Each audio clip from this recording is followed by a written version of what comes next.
Can you hear me now? Hear me now? Hey, yeah, now I can see you, Dick. Hey, oh. Hey, friendo. Hello. How is it? How's it going? What's going on? What's kicking? What's jiving? What's crack-a-lacking? I'm excited to talk ball again. Ah, yeah. Ball time. Oh, yeah. Oh, Just in yeah. time. Love a good bit of ball time. We expecting Mr. Longdon today? No, he's in York, remember? Ah, yes, of course. Yep. You should know by now these Friday episodes are just too much for his feeble brain to handle. So usually For his goes precious disposition. Yeah. He can't gut it out with us. What? You can't gut it out with us. You can't get down to the nuts and bolts. I'll tell you what, he's too white collar. He can't get down to the blue collar details of football like we can. No, the X's and O's are a mystery to Samuel Longdon. I'm just fascinated by the idea that Sam could ever be anywhere near white collar, to be honest. Okay, to be fair, he's not much of a anything collar guy. He's crew neck. Yeah. He's more of a deep V.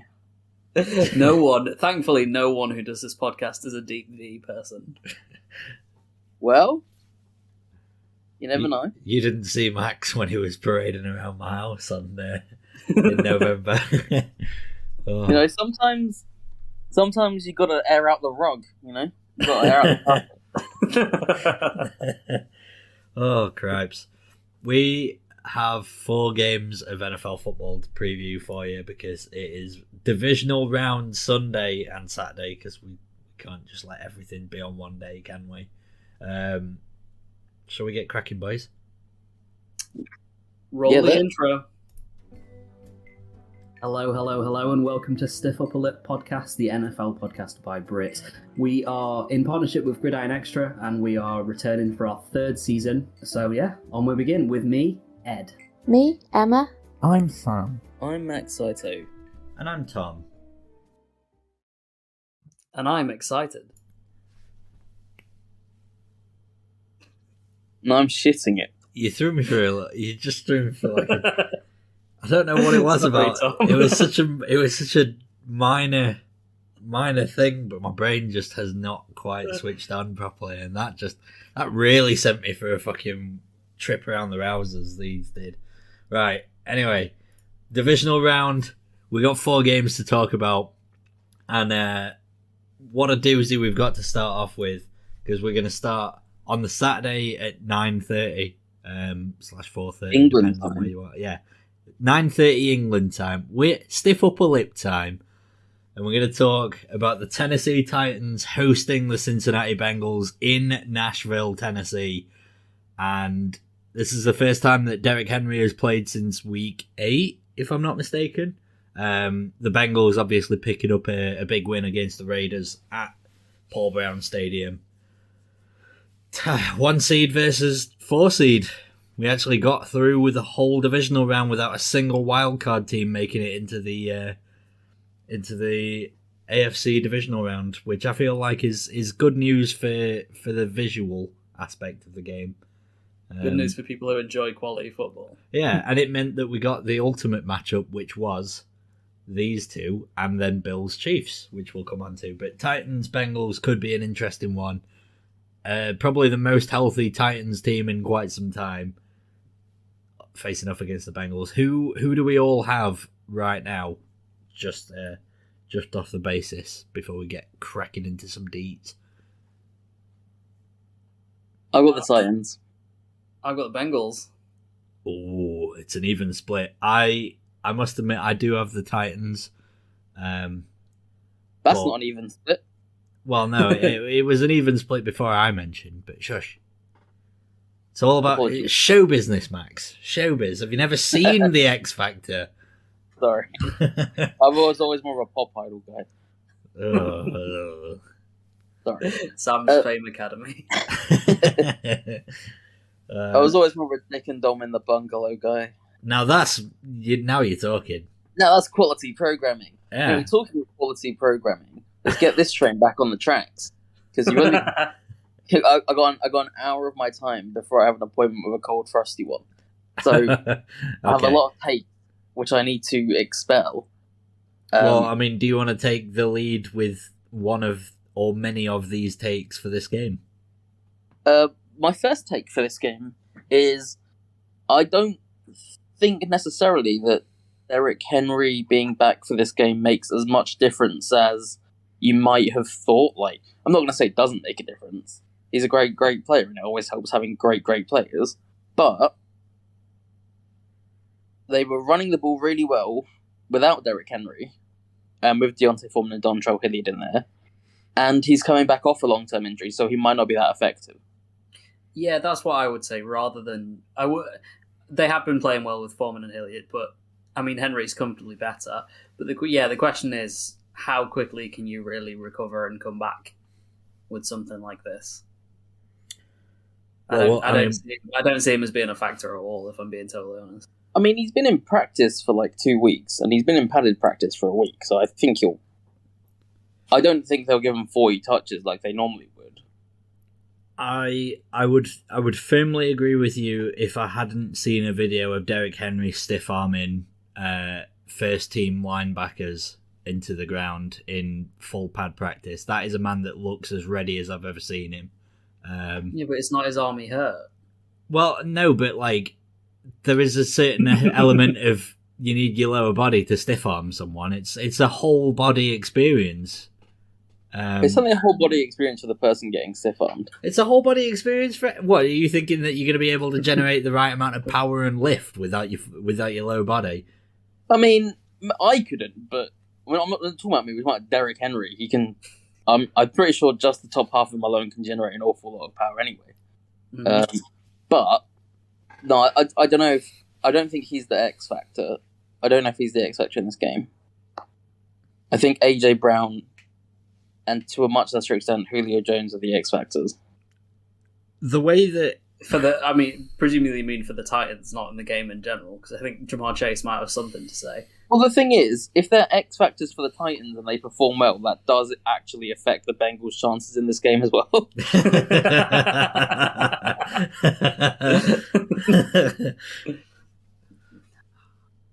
Yeah. All right. I'm excited. I'm excited to see like the Titans on a bit of rest. I'm excited to see how that D line, that front seven does. That's what interests me most of the Titans. That sort of because it was a buzzsaw at the start of the year, and then it went a little bit off the boil. So I'm interested to see how, whether they can build that strong front and force Cincy to throw. Who would you rather have, Harold Landry or Trey Hendrickson? I think I'd rather have Hendrickson, but I think it's a lot closer than people think. Harold Landry's been incredible this year. Mm-hmm. Would you rather have the Bengals offensive line or the Titans offensive line? The Titans offensive line, and it's not even close. Well, it's interesting. All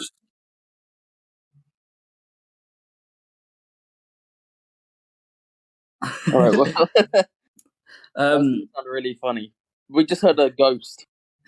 Yeah, a big long pause. Okay. Would you rather have Trey Hendrickson or Jeffrey Simmons? That's a really interesting question because not a lot of players can play the way Simmons does, but Hendrickson's a very good pass rusher. Probably Simmons. I mean, the Titans' front seven is, if they play healthy and if they come out like a house on fire, they've got Danico Autry's there, obviously Simmons, Bud Dupree, Zach Cunningham, Harold Landry. And then they've got a decent safety pairing in Kevin Byrd and Amani Hooker. So the Titans' defense can get after Joe Burrow, but we know that he's almost to his detriment at times. He'll stand in there and take a hit. Yeah, it's 50 plus sacks this year, wasn't it? Yeah. But if your receivers are winning, and if they're just going to win a 50-50 jump ball, that's potentially all Joe Burrow needs to make it work. The way that I sort of see this game playing out is I see this game basically being like if you took the Raiders and then you put them on like hard difficulty instead, and then letting the Bengals try and work their way around that one, because they jumped out to a very good lead against the Raiders and then let them back in, and it came down to the final play. Yeah. Because all Raiders games do. Well, yeah, all Raiders games do, but the Titans, to me, play and have the same strengths and weaknesses as the Raiders, but they do everything better than the Raiders, and that's why they're in this position, and they have a better coaching staff.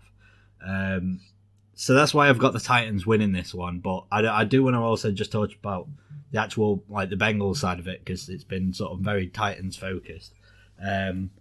They desperately need, like, Burrow and Chase to keep this form going, and there's no reason to say that they couldn't just keep this train chugging along. I mean, over the last, like, 4 weeks now, the Bengals have thrown for something like 1,400 passing yards, which is basically enough to win you any game.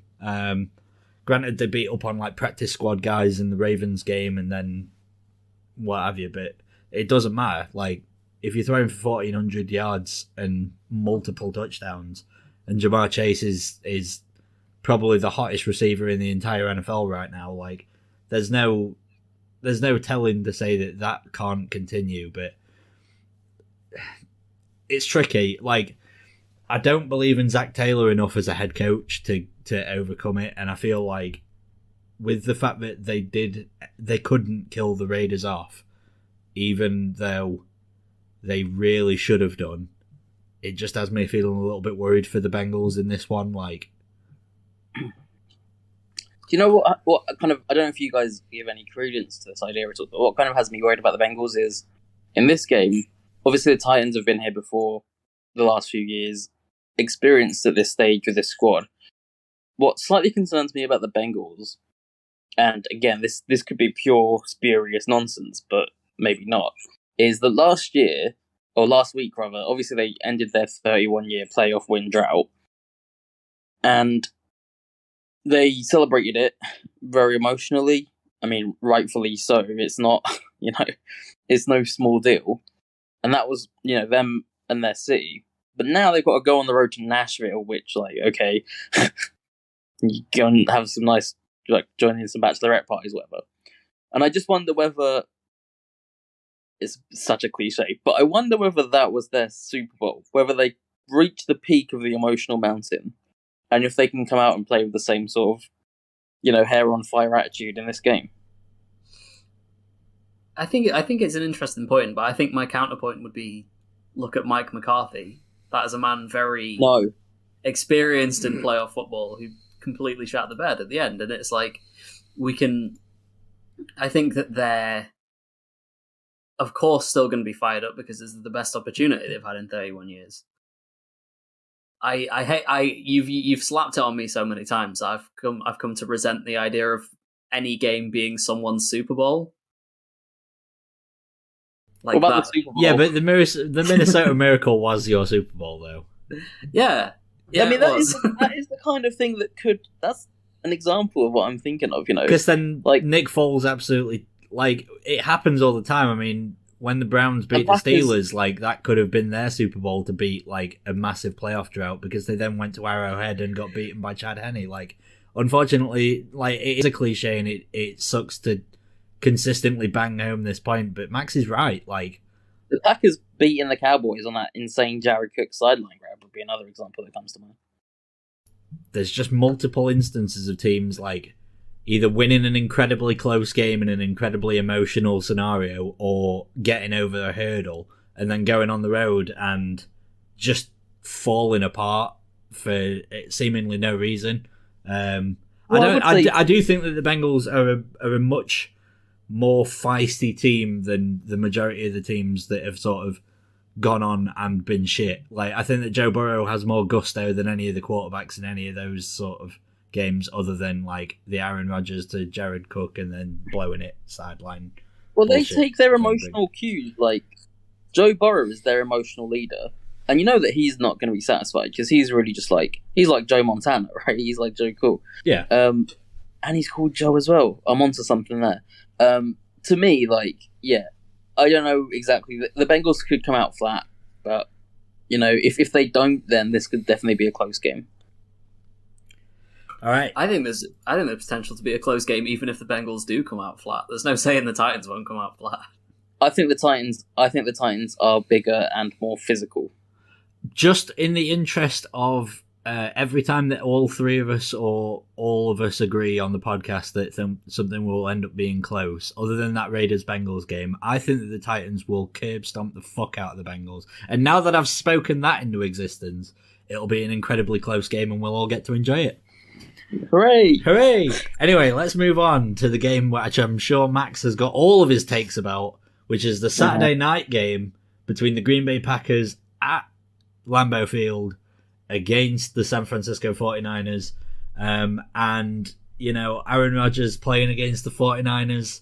Max has multiple points about that, which he's been drumming home about. And for once, I don't get to eye roll about him relating every game to the Packers, because this one does relate to the Packers. Max, take it away. It does in many ways relate to the Packers. In fact, I would describe this really as a must-win game in the Packers season. Yeah, I've said for months, like, I do not want to see the 49ers in January. And yet here we are, because it's just been so predictable that this would happen. I think what really concerns me about this game as a Packers fan are two or three things. I think if any team in the league, I think the 49ers are built to beat the Rams. And as an extension of that, they're also sort of built to beat the Packers. Although the Packers and the Rams don't exactly run the same schemes, like, precisely. Like, they have a lot of shared DNA, obviously, in the coaching tree and the sort of game they like to play. So the 49ers they're a really good matchup from their perspective against the Packers. And they're also one of the most informed teams in the league. That's not good. The second thing that's not good is that, and you know, the idea of, like, that was their Super Bowl. You're right, that is a little bit spurious. But what isn't spurious is the idea of having, like, a double bye and how that sort of contributes to rust and just coming out looking a bit disjointed. And what I think would really compound that potentially for the Packers is, on the face of it, you'd think adding like 3 All-Pros back into your squad is a good thing. But when those All-Pros have been on such a long layoff, Zadarius Smith obviously hasn't played since week 1. Jair Alexander hasn't played since him and Najee Harris had a massive collision in week 4.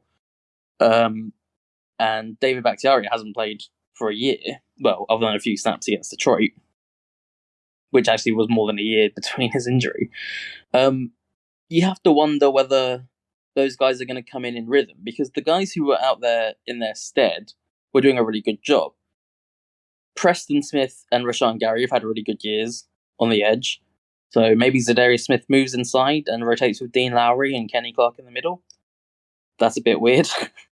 Eric Stokes and Rasul Douglas, by the end of the season, had a pretty good thing going along. You know, Rasul Douglas was a great in-season pickup. Obviously, he's got flaws, but he brings a lot to the table. And Eric Stokes was, I think, in the all-rookie team. He's been a very solid performer and has grown as the years gone by. And now you're bringing in Jair Alexander.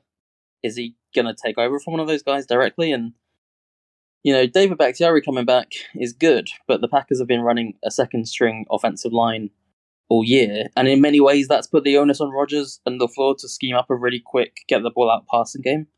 And that's really been a strength of this offense.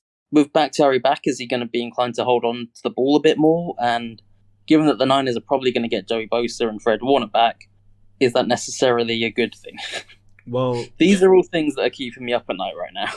If you're wondering about the current situation regarding David Bakhtiari maybe coming back in, he again didn't practice on Thursday and was limited on Wednesday. So I don't know whether or not they've sort of kept him out specifically with the intention of resting him. That was workload management. Yeah, okay, that checks out. But yeah, that sort of double bye week thing can end up again being an annoying cliche, but it ends up having a little bit ring true, which I guess is probably the reason as to why. I guess it's probably the reason as to why, like, the Packers didn't really bench anyone against Detroit, like, apart from when they were pretty much like they at least started the game with a lot of their starters and then like took them They out played till for a bit. half-time. Yeah. Which checks They should out. start- Like that's fine, I think. They should start Jordan Love for continuity in my mind. Yeah, I think that'd be a good idea. And maybe they could bait the Niners into playing Trey Lance and we can watch that one unfold. The third thing that really concerns me about this game is that the 49ers have the best offensive player in football right now. But Deebo Samuel, yeah, 1,000,000%. Like he should win Offensive Player of the Year, not Cooper Kupp. Well, we've not even had the Offensive Player of the Year yet, so. No, that's why I say he should win it. Oh, I thought you said he should have won it. Sorry, my bad. Yeah, he should have won That's last, on me. every year up till now. Give it to him. He's that good. It's weird, isn't it? Because Debo took I don't think there was ever talk of a bust, but they were like, oh, they've got a piece here, but like, how does he fit? How do you And unlock then- him? Like Paul Pogba.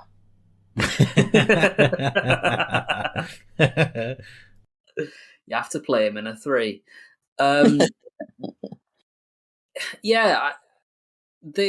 Niners come in like red hot form, like they really do. So it'd be interesting. In my mind, I am desperate for the Niners to win, so I have picked the Niners to win. Yeah, respect. Yeah. Well, I mean, you've got to play to your biases, right? Of course. So I'm desperate for the Niners to win, so I've picked them. But I think you're downplaying Green Bay's chances here. I mean, Devontae Adams is still a top 5 receiver in football. 5's harsh. Top 3, not 3 or 2. Well, wouldn't go that far, but he's up there still.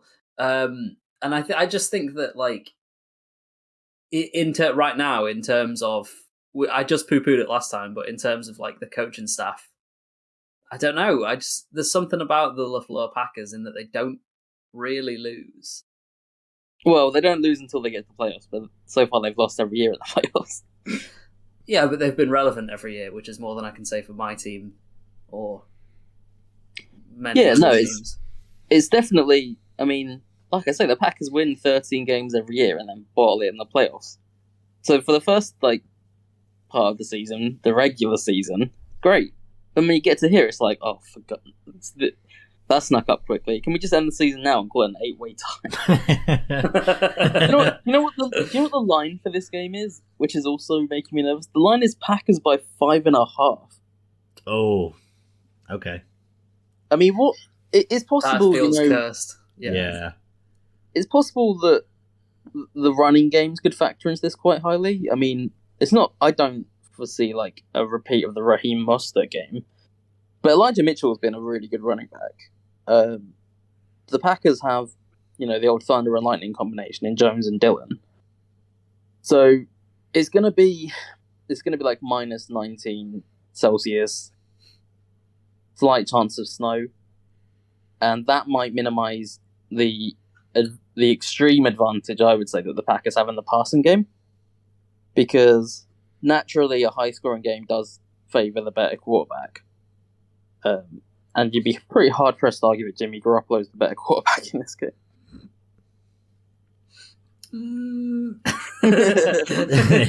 MVP bottle job. I think I think I'd struggle to argue the bottle job point. Excuse me, MVP versus MCF. Oh. But yeah, honestly, my favourite saying at the moment is Jimmy Garoppolo is the one man who stands between the 49ers and the Super Bowl. And it might be true in this game. We'll see. It's going to be cold. He's got that sprained shoulder. He's playing through the UCL. And I do think it's that cold, I don't know if it might affect his grip on the ball. It's kind of a spurious thing to think about, but it's really just projecting at that point. But yeah, I don't know. If Jimmy Garoppolo gets turned over in the first half and he's out looking a bit dodgy, then it's really up to the Packers to lose it. But if Jimmy Garoppolo comes out and throws like his first half stat line, it was like 4 or 5 for 32 yards, that means the 49ers are winning by like 14 points at the half. Well, this is the thing. I think that if you decide to lean on the run game for the Niners, I think you start Lance because he's far more of a threat in the run game. It's a good point, actually. Yeah, but like, I don't know. I think they're gonna. In the first matchup, I was reading some breakdowns from Brett Coleman on this, and he was talking about how in the first matchup, the 49ers ran a lot of gap runs, and he thinks maybe they would have a lot more success with a zone running scheme, because in the first game this year, the Packers played a lot of too high, and they didn't really get banged for it, so perhaps they come back with an adjusted game plan, and I don't know.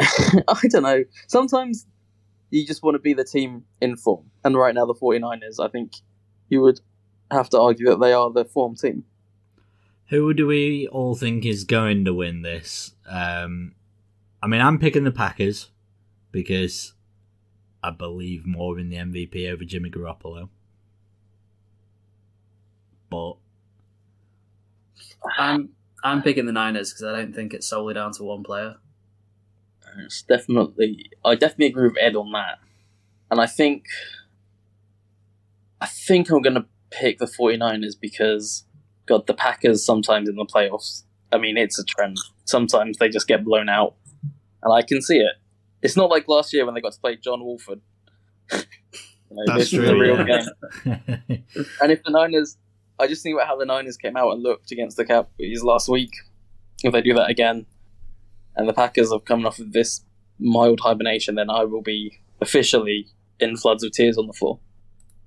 All right, let's move on to two teams that pretty much got the most straightforward looking games going, especially from the second half onwards. The Buccaneers host the Rams at Raymond James Stadium. Obviously, it'll be a completely different game to how the Rams had to see off the Arizona Cardinals, which was basically just bully the small man at quarterback and hope for the best, which ended up paying off. But the Buccaneers will actually have a test this time against an actual opposition without their wide receivers still or their running back. You know, maybe my point about the Buccaneers being a little bit, well, testy to say the least, is gonna have to sort of, maybe it was about a week early or whatever, because I can't see anything other than a Rams win here, and that's saying something. Really? Really, yeah. I think the Rams win this one pretty comfortably. I'd just like to remind everyone that in the preseason thing, I had the Rams 26th. Oh yeah, I've not forgotten it. Yeah, I don't know. I can't. I'm not going to stick my neck out and say the Rams are definitely going to win. I think that's very much asking for trouble when Stafford could turn, into the pumpkin. Yeah, but I don't know. I think this has the hallmarks of one of those games where the team that scores. I think that whoever hits 21 points first in this game wins. Like, I think that the Bucks... How many did you say? 21. Bloody hell. Why? I just... 2. I can't see either of these teams being held under 21 for this game. No, I'm not saying held under. I'm just saying whoever gets there first carries the momentum through. I don't think there are going to be that many defensive stops in this game, even with how good the Rams were against Arizona. I can't see a repeat of that against a team that aren't just like a pure bottle job. Well, something that's huge for this game is the status of Wirfs and Jensen, right? Which I'm currently just having a look to see if I can find out. Yeah, Wirfs and Jensen. Let's see here. James Palmer. Wirfs and Jensen returned to practice today. Both were involved in individual drills, but were held out of team drills. So it sounds like their status is very much up in the air. And if they come out with a backup center against Aaron Donald, and yeah, I mean the other two guys there, they've got who's their second tackle? I do know who. They've got Greg Gaines. They've got Josh Wells, but he's also on the injury report. So let's do it. They've got we might need a big game out of Ali Marpet. Yeah, this might be remembered as the Marpet game. Yeah, sorry. Aaron Donald, Ashawn Robinson, and Greg Gaines is their front three, and then they've got obviously Floyd and Miller on the outside. So Gaines is a great space eater as a sort of outside defensive end. They'll give you a problem, especially with backups on the line. I think one factor last week that the Rams can really look at is Cam Akers looked really good. Yeah. Considering especially what we talked about with Derrick Henry, like what does the injury? He didn't look banged up at all. I mean, they've lost Darrell Henderson, and he, Akers is definitely bringing something to the table that Sony Michel was not. Well, you say this, but I think that Sony Michel, like, pretty much ever since he took over as the Rams lead back, has actually been like a real surprise. Like I've thought that Sony Michel has put himself forward as one of those sort of backups that could potentially start for a few teams. Like he has played incredibly well, and I know that it's Sony Michel, but also like it was more like the James Conner second act, and that's like the Jordan Howard second act. Yeah, that's why I totally agree. I think it's far more scheme than it is Sony Michel being good, because I watched enough Patriots games to know that Sony Michel is like slower than you want him to be, and with worse vision that you want him to be. And the good news is, if you play the Rams front, you don't need that because the holes are created for you. Like I don't get me wrong, he's probably a mid-tier starter, but Akers is a mile away. Akers is like a one-cut prancing pony. Fair enough. Another thing that I want to just sort of touch upon is that Jalen Ramsey versus Mike Evans, two of the biggest fighters in the league. Jalen Ramsey is a perpetual drama merchant, and Mike Evans is a piece of shit who likes to scrap with everyone. I think that could be a feisty matchup. Two elite guys as well in their position, going at it all game long. I think that Brady's going to struggle to get it into Mike Evans, though, to be honest. I think Jalen Ramsey has the beating of it. Because, I mean, who else is he going to go for? Well, this is the thing. I mean, it depends. It depends whether Jalen Ramsey's willing to be a travel corner. Because what the Bucs will do if they're clever is move Mike Evans all over the field and see if Jalen follows him like into the slot. I think you could even. They're going to put Mike Evans in the slot. I mean, let's be frank. You know Mike Evans' size. You could play him as a H-back. You could play him as like a Y tight end. You could do, but I feel like Jalen Ramsey would pretty much be like the most man coverage man you've ever seen. He's just going to be glued to him this entire game. He's going to be running off the field at halftime, and Jalen Ramsey's still going to be pursuing him. If you run a goal line fade, I reckon Mike Evans would beat Jalen Ramsey like 8 times out of 10 on that. Yeah, but especially with Tom Brady putting the ball in there. Are you going to run 55 goal line fades as the only form of offense that you've got? Yes. If they're smart, they will. Ronald Jones didn't practice again, so and Giovanni Bernard is still limited. So like, who? Keyshawn Vaughn, was it? Keyshawn Vaughn as the Bucs running back. Yeah, but it's like the Patriots thing. You just get anyone; it doesn't matter. with the tackles issue, plus the fact that Aaron Donald will be on the opposite sideline, I legitimately, like, every single matchup that I'm looking at right now because of the injuries has got the Rams winning this one, which means that of course the Buccaneers will win it. Yeah, Stafford Brady. That's well, yeah. I mean, but Brady's not going to be throwing it directly at Matt Stafford, is he? That's what I mean. Well, depends how heated it gets. Yeah. Stranger things have happened than Matt Stafford lining up a receiver for the Bucs this game. I mean, I wouldn't be surprised if the Bucs ended up having a practice squad guy called Matt Stafford or something. It could be anyone turning up at wide receiver for the Bucs tomorrow. On Sunday. Do we have any more salient points on this game? The Bucs have got their secondary back, Well, Sean Murphy-Bunting again was limited. Yeah, but limited means he'll play. Yeah, but will he play well enough to cover Cooper Kupp and Odell Beckham Jr., who OBJ has really turned the Rams' fortunes round, I think. When they did last week. but this is what you need him for. You need him to show up in big moments. He did. When he showed up against the Ravens, 54 yards. He's just a matchups guy. He's a matchup weapon now because he's just a pure Z wide receiver. Like all he does is like catch bubble screens or run streaks. But this is the thing is he may be a matchup guy, but like he's the wide receiver too, because they've got Cooper Kupp who's been absolutely lights out all season long. Like I just think it's because of the fact that the Bucs are missing their talent on the injury report and the Rams aren't. Maybe. What were you going to say? You said I will say and then didn't say. Did I? Yeah. Oh no, I'm fine to carry on now. Sorry. All right, okay. But I will say this. Go on then. The floor's yours. I will say that I don't like the Rams uniforms. Nope. All right.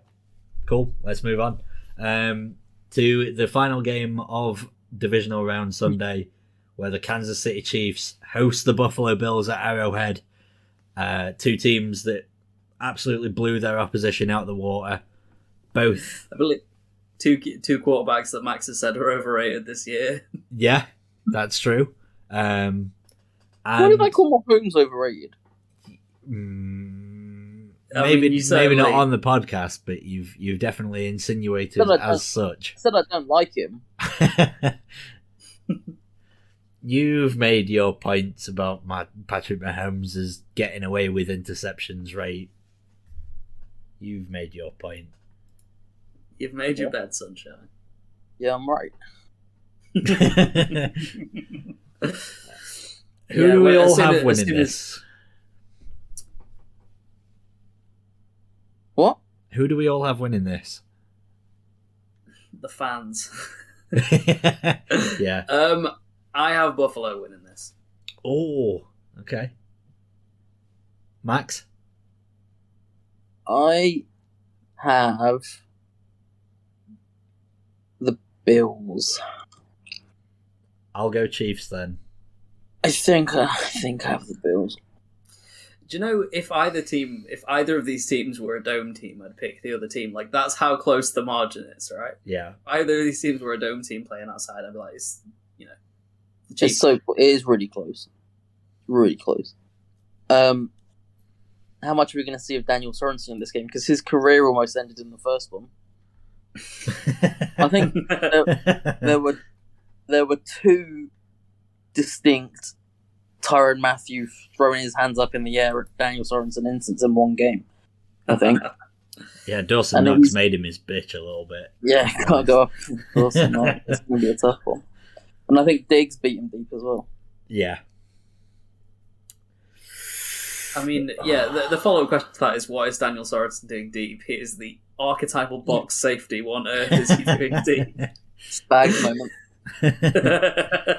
I feel like the sort of brain farts that led to Spags letting Daniel Sorensen cover deep have sort of faded away as they show. They pretty much always do. Like, the Chiefs' defense sort of tries to find its footing because Spags tries to do literally anything other than the Spags formula.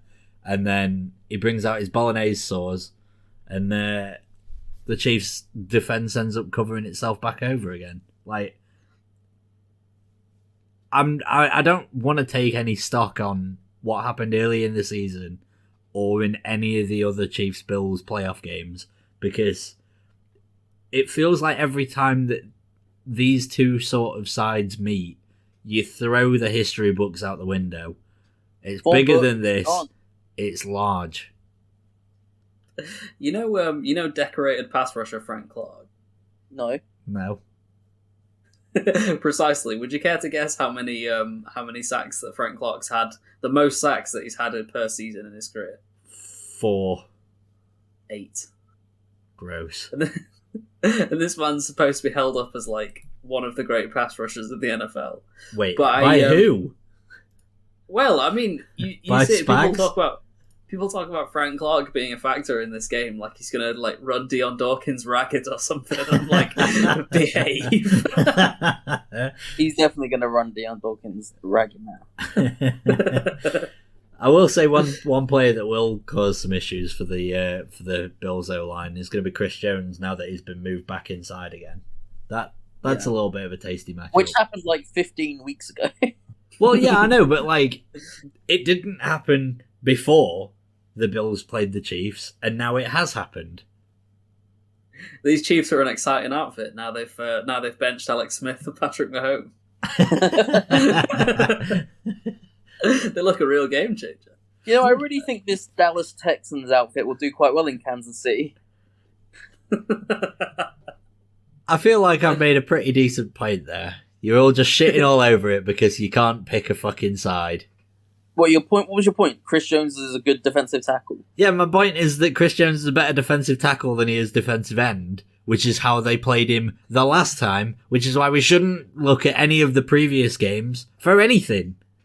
Because what Spags is going to do this week, in a moment of pure clarity, he's going to have Chris Jones drop out in the fire zone every play. Daniel Sorensen either at free safety or blitzing from 20 yards behind the line of scrimmage. And it'll probably work. Now that you've spoken it into existence, it'll definitely work. Right, I'll watch the whole game and count Chris Jones' fire zones for you. All right. No, the previews for this game is that it's just going to be incredibly fun, and that this is what the playoffs are all about, baby. Two teams playing. This is an actual quarterback battle. Yeah. Like, when you say quarterback battle, normally, you know, it's, you know, like Ed said, there are other players on the team, right? But this game, I think the teams sort of cancel each other out when it really is going to come down to whichever quarterback plays better. I'll go along with that. Unless there's some... I mean, do you see, like, special teams being an influence in this game? No. Mecole Hardman's punt return sort of foibles could end up playing a part, but again, there's nothing to really say about it because that's all happened in the past, and whatever's happening here happens. Actually, now. I'm gonna hang some onions on this right now, and I'm gonna say this game is gonna hang on it. Either something brilliant or something awful that happens in the third phase in special teams. Oh, I want to take your onions on that one. What do you define as something good or awful? Do you define a 61-yard punt as something good? I define a 61-yard punt as something very good, but not inherently game-changing. What about if it's a coffin corner that leads to a safety? That would be an example of something game-changing, yeah. Cool. All right. Yeah, I'll take you up on that. Rocking. Yeah, I think that could be potential. Yeah. Anyway, there's your divisional round matched up. Who actually, the Chiefs versus Bills, whoever wins the turnover battle, I rate their chances very highly. Okay. That's fair. Yeah. Very highly. Cool. It's all the cliches we have, right? Whoever has the ball last. You got to rush Patrick Mahomes up the middle. I knew you were going to say that. It's not about X's and O's, it's about Johnny's and Joe's. All right. It's always the last place you look. We've got about 15 minutes before Max has to leave. Shall we talk all pros because we didn't get to do it beforehand? I could talk some all pros. I could give you some chit chat. Should we sneak in some all pros? I don't know whether or not Max wants to dip before we go into the all pros, but you know. I don't have any particularly hot takes about the all pros, I don't think. Well, it was just like a little cheeky discussion. I know that Ed's got a pint or two. Is it that Harrison Smith was not nominated? No, it's not Harrison, it's Kendricks, because Kendricks is the best linebacker in the NFC. But aside from that, I agree with the whole on most of these points. I agree, yeah. All right, so just in case anyone's not seen it, the All-Pro first team offense was Aaron Rodgers, running back Jonathan Taylor, tight end Mark Andrews, wide receivers Devontae Adams, Cooper Kupp, and Deebo Samuel. O-line was Trent Williams, Tristan Wirfs, Joel Bitonio, Zach Martin, and Jason Kelsey. And on the defense, edge rushers TJ Watt and Myles Garrett, interior linemen Aaron Donald, Cameron Hayward, linebackers Micah Parsons, Darius Leonard, and Devondre Campbell. Is your point that Kendricks didn't get a vote, or was it that he didn't get in ahead of any of those three? I think he probably should have got in ahead of Campbell and Leonard, but it's not even get a vote is hot. It's bitter. I could maybe see where you're coming from regarding Campbell, but even still, he's had a monstrous year. But yeah, but imagine... Leonard's played like unbelievably well. I don't know if it's just because he paid more attention. Well, he's played unbelievably well outside of forcing fumbles. True, but I think that again, this isn't a Diggs situation. This is a Darius Leonard being really good. But if Kendricks played for the 49ers, you telling me he wouldn't be an All-Pro right now? I will not confirm or deny if you played for the 49ers, if you're on the bench. Well, yeah. No, don't be ridiculous. Fred Warner is not in. Eric, preempt the conversation. Can I preempt a conversation and say that we've already had it about Trayvon Diggs being an All-Pro? I was just gonna very much had this conversation at length. But you know who the second team All-Pro corners were? Well, they were J.C. Jackson and A.J. Terrell. Yeah, not a banner year for cornerbacks. I mean, A.J. Terrell has quite clearly been the best corner in the NFL this year. He's been immense. Well, outside of Jalen Ramsey. Agreed on both points. Yeah, I think even better than Jalen Ramsey this year. But okay, you've lost me. You go. It's name. You're looking at name. Watch A.J. Terrell. But yeah, my only big thing was the Kendrick snub. I mean, to not get a single vote. Am I right in saying that it was Jonathan Taylor and Zach Martin who were the unanimous guys? Or was it? Well, on offense, yeah, and then on defense, Watt and Donald were both unanimous. So pretty nice. I enjoyed that Bob Quinn got some love because I like Robert Quinn. It was nice to see him get on the list. Yeah. Just to quickly finish, Trayvon Diggs and Jalen Ramsey were the corners for the first team. Kevin Byard and Jordan Poyer were the safeties. I'd agree with both of those. And Michael Hyde was a second team safety as well. That's great safeties up in Buffalo. And then the special teams, Justin Tucker and AJ Cole with the kicker and punter, and then kick returners and punt returners, Braxton Berrios, Devin Duvernay, JT Gray was a special teamer, and the long snapper, which, how do you decide on the best long snapper? Like, obviously you can determine who's been a bad long snapper, but like, how on earth is anyone on the All-Pro list watching every long snap that someone's made? Because, I mean, fair enough, Luke Rhodes from the Colts has won it, but like, what?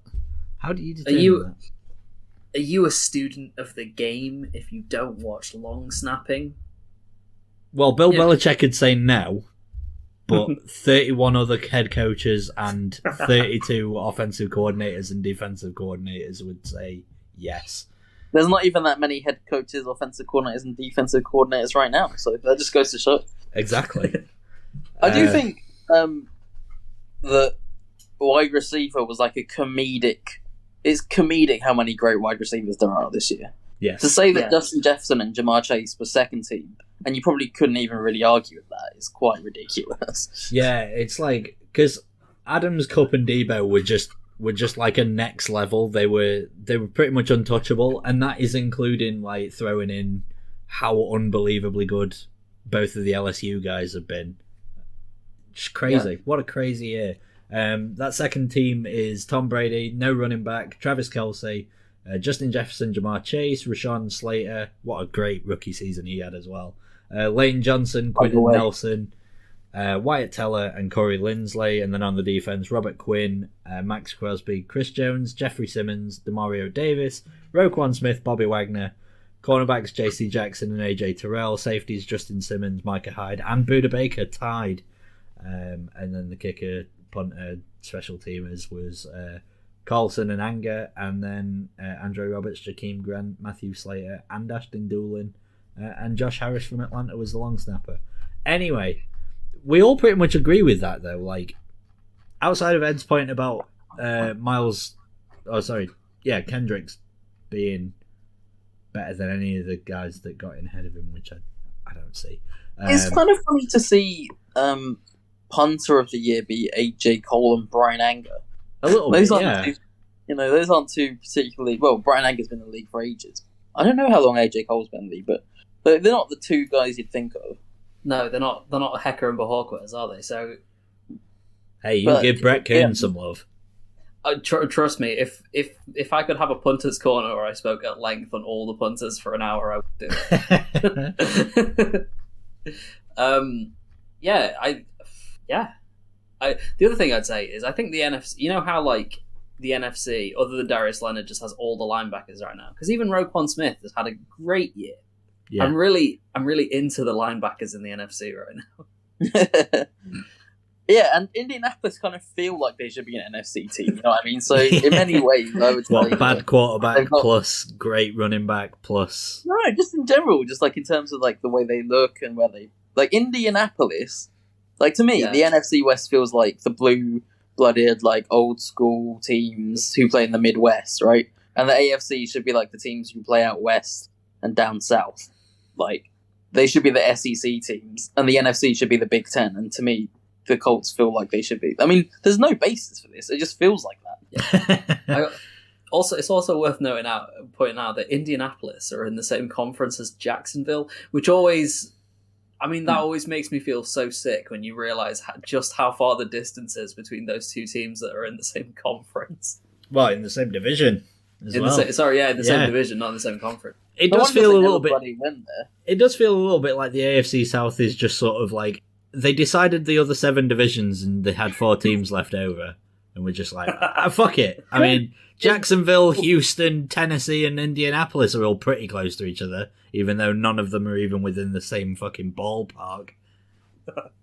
You know, for 3 months between December 1966 and February 1967, there was a division in the NFL that was comprised of the New York Giants, the Cleveland Browns, the St. Louis Cardinals, and the Pittsburgh Steelers. That's interesting. Anyway, let's wrap up. Yeah, let's get the fuck out of here. You'll see us again at some point next week to recap and wrap up all of these games. Other than that, pretty straightforward episode. Hopefully, you'll have a good divisional round. What are you guys doing for this weekend? Any plans? Shit myself, mostly. So fair enough. Ed? I think other than watching the new Wes Anderson film, I won't be doing a great deal. You'll be concentrating that Wes Anderson film before and afterwards. Wait, yep. What's the new Wes Anderson film? It's The French Dispatch. I'm not sure if it's been out for a little while now. But I've not seen it. I very rarely watch films, but I like Wes Anderson. Fair enough. All right. New guy discovered. Oh, and by the way, can I tell you one way that you can tell that I'm really not messing around with how nervous I am for this game? Go on. Not once did for any of the other games did I say I wouldn't mind the Packers having them in the next round. That's true. Yeah. All right. Let's go.